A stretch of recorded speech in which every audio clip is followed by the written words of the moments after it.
আজকে আমরা গিয়েছিলাম জলযোগ ফ্যামিলি রেস্টুরেন্ট। ইয়েস, যেটা বালিশার চৌমাথা একেবারেই মুখে অবস্থিত।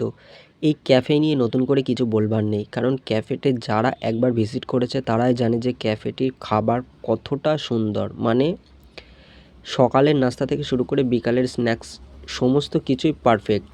তো টিচার ডে স্পেশাল, স্টুডেন্টদের দাবি ছিল দাদা রিটার্ন পার্টি, মানে রিটার্ন গিফট। আমি বললাম যে চল কী খাবি বল। তো সেই মতো আমরা গিয়েছিলাম চাউমিন খেতে। তো গিয়ে স্টুডেন্টরা তো চরম বেজায় খুশি, মানে তাদের আবেগে আপ্লুত, যেহেতু তাদের কাছে এটা নতুন কিছু, আমাদের কাছে যদিও পুরনো হতে পারে। তারপর আমি তাদের দিলাম চাউমিন পার্টি। যদিও স্টুডেন্টগুলো ছোট, কিন্তু তাদের কাছে এই ছোট পার্টিটাই ছিল অসম্ভব সুন্দর। জানি না কতটা পেরেছি, তবুও আমি আমার সামর্থ্য মতো চেষ্টা করেছি তাদেরকে কিছু রিটার্ন গিফট দেওয়ার, মানে খাওয়ানোর।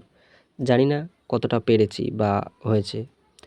তো খুব মজা করেই আমরা এনজয় করছিলাম দিনটা, মানে সন্ধ্যাটা। আর চাউমিন নিয়ে নতুন করে কিছু বলার নেই। এখানকার চাউমিন নিয়ে কোনো রকম বাজে মন্তব্য করার জায়গায় থাকবে না। অত্যন্ত অসম্ভব সুন্দর খেতে, মানে যাকে বলে ভয়ঙ্কর সুন্দর খেতে। তো এইভাবেই আমরা দিনটা কাটালাম, সন্ধ্যাটা কাটালাম খুব সুন্দর আনন্দ আড্ডায়। দেখা হচ্ছে নেক্সট ভিডিওতে, ততক্ষণের জন্য বাই।